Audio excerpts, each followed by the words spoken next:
turn now to the pilot who authorities say tried to crash a passenger plane over the U.S. Tonight, new details of the life and death struggle inside that cockpit and what that pilot now says he took before that flight. He's now charged with 83 counts of attempted murder.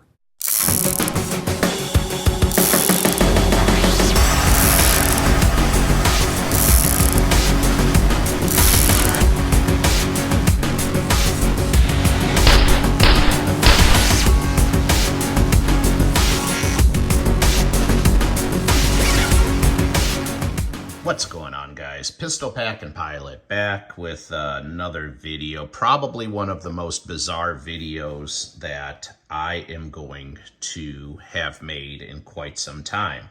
This incident is one of the most mind-boggling incidents that I've heard of ever since the FedEx incident several decades ago, where the flight engineer attacked the DC-10 crew and he intended to fly the DC-10 into the FedEx headquarters in Memphis, Tennessee.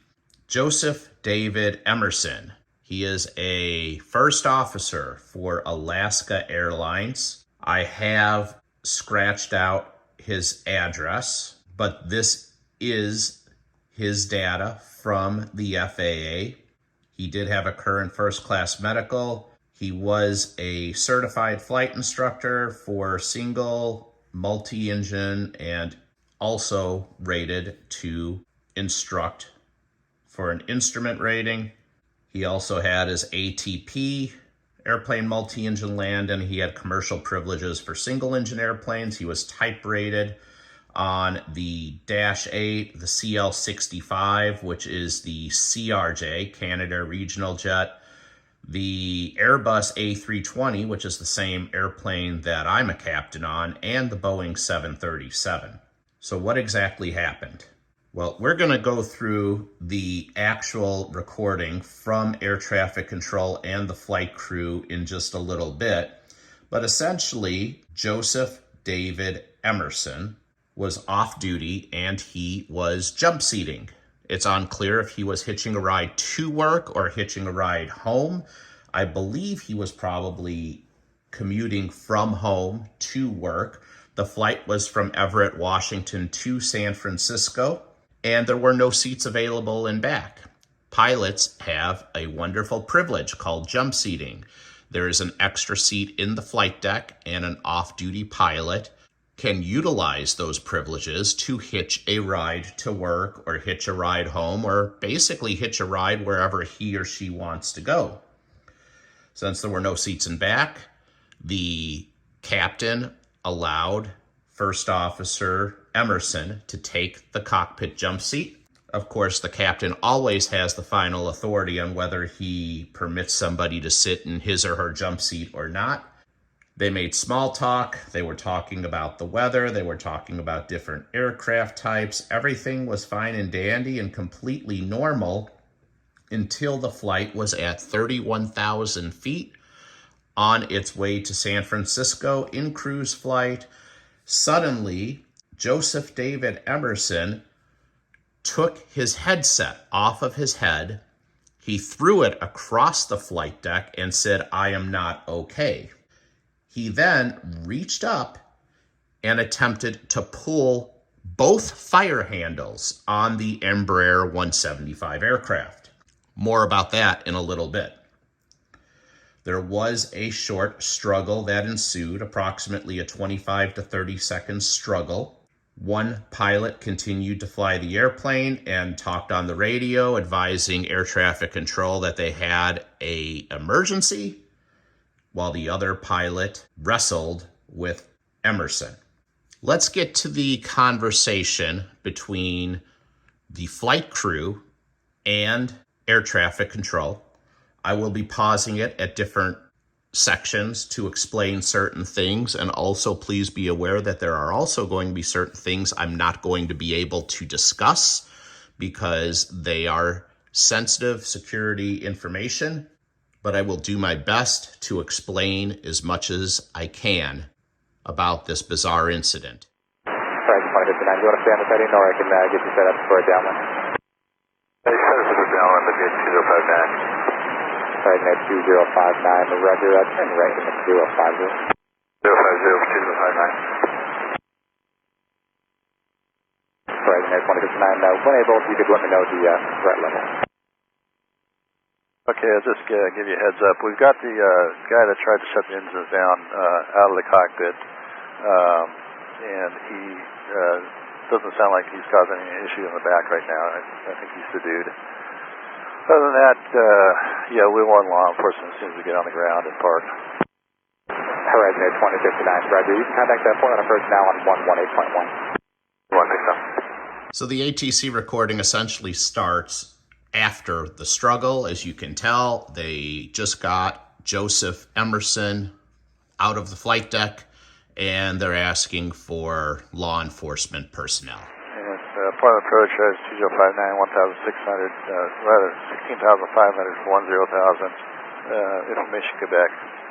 President 2059, Portland approach, Portland number 2990, expect ILS runway 28 left approach, descend and maintain 8,000. Okay, down to 8,000 and ILS 3 left, thanks. Horizon 2059, turn right heading 100. When you have a moment, what is your gate that you're parking at? And do you need local law enforcement to show up? Yes, we need law enforcement 100, and we don't know the gate yet. Horizon 2059, roger. When you find out, let me know, please. Yes, we'll do. Horizon 2059, turn left heading 010. Left heading 010, Horizon 2059. Horizon 2059, let's be back to the final approach course. Vector to final approach course, Horizon 2059. Horizon 2059, what is the threat level? The threat is now in the back of the airplane, so we're reduced on the threat level. We're going to check in with the flight attendant to make sure everything is running smoothly, but it seems like he settled down as soon as he, after one moment of going a little bit overboard, we put him back, so. President 2059, roger. Just so we can report this, what was the highest level that occurred? Okay, so now we hear it's Horizon Air 2059. Horizon Air is Horizon Airlines. They are a feeder / express carrier for Alaska Airlines. They fly Embraer 175 aircraft, and they're asking the Horizon crew what was the threat level. This is where things get a little hairy because there's a lot here I can't talk about, and there is also some things I'm editing out of the ATC conversation. What I will tell you is that their threat level was the highest possible threat level that an airline crew can ever experience.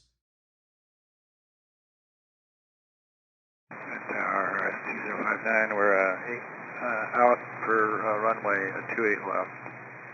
Horizon 2059, Portland, tower check departing departure level 737, wind 3007, runway 28 left, clear away. Clear land, approach 09, and I got some information to pass along when you're ready. Horizon 2059, go ahead. Yeah, we've got the occupant. He's handcuffed and he's in an aft back jump seat when law enforcement arrives, and right now he's staying calm. Horizon 2059, I think you'll pass along. Okay, so first of all, kudos to the flight crew. The Horizon Air captain and first officer did a phenomenal job dealing with a very hairy situation. But there's so much more to this story, guys. I'm referencing the latest report from NBC KGW8. The affidavit filed on Tuesday states that when police interviewed 44-year-old Joseph David Emerson about the plane being diverted to Portland on Sunday, he told them he was having a nervous breakdown. He had not slept in 40 hours. According to the affidavit, he told police he became depressed about 6 months ago, and he spoke to an officer about using psychedelic mushrooms prior to boarding the flight. Emerson stated he did not feel okay. It seemed like the pilots weren't paying attention to what was going on. It didn't seem right, he said. He added, I pulled both emergency shutoff handles because I thought I was dreaming and I just wanted to wake up. The fire handles I've never flown the Embraer 175, so please, if I get something wrong on this, and if there are Embraer 175 type-rated pilots in the chat or in the comments, please correct me. I do have well over 5,000 hours on the Embraer 145. A lot of the stuff is similar, a lot of the stuff is also different. In the Embraer 145, when you pull a fire handle, you get an acronym called HAF. H is for hydraulics. It shuts off the hydraulics. A is for the bleed air. It closes the pneumatic bleed air valves. L is for the engine lips. It shuts off the anti-ice valves to the engine lips. And then F is, of course, for the fuel. It closes the fuel shutoff valves at the wing and also back at the pylon in the aft of the aircraft where the two engines are located. So basically, the point of that fire handle is to isolate anything that could become flammable. You shut all of that off to the engine, and then if you rotate, after you pull the handle, if you rotate it 90 degrees, you will blow the halon bottle to extinguish the fire. You've got two bottles in both the 145 and the 175 aircraft. You rotate it 90 degrees. If the fire is still burning, then you rotate it 180 degrees in the opposite direction to blow the second bottle. That is your fire suppression system. Here's the problem. The engines on a jet transport category aircraft are not designed to be shut off by pulling the fire handles. That is just the wrong way to shut the engine down. Now, if he would have been successful in shutting down both of those engines, would they have restarted? Probably. It could have caused damage during the restart. They had altitude, they had airspeed, they could have very easily done a windmilling start. It could have fallen within the windmilling start envelope. They could have very easily probably gotten those engines restarted. What if he would have pulled both handles all the way down and blown the halon bottles? Now we get a little more dicey. That aircraft very well could have remained a glider, and Lord only knows what would have happened. They might have made an airport, they might have pulled a Sully and ended up landing in a frickin' river or body of water or a highway somewhere. Lord only knows. Thank God that didn't happen. Now, this is where I'm unsure. Those engines did not shut down when he pulled those fire handles. And this is where I'm getting conflicting information. I believe if it's anything like the Embraer 145 aircraft, you need to pull the thrust levers back to idle before the engines will shut down. So one of two things happened that stopped those engines from shutting down. Either A, Emerson did not realize you had to pull the thrust levers back to idle first, and the fire handles wouldn't work until the thrust levers were at idle. Or B, he just didn't pull the handles down all the way before one of the pilots in the flight deck started struggling with him and the fight was on. Either way, thank God those engines continued to run and the threat was eventually eliminated from the flight deck. Emerson is also very lucky that neither one of those pilots was a federal flight deck officer, because if one of them had been, Emerson would not have been walking off of the aircraft in handcuffs. He would have been being carried out in a bag. Furthermore, Emerson was not type rated on any Embraer aircraft. The regional jets he flew before he went to Alaska were CRJs, completely different system.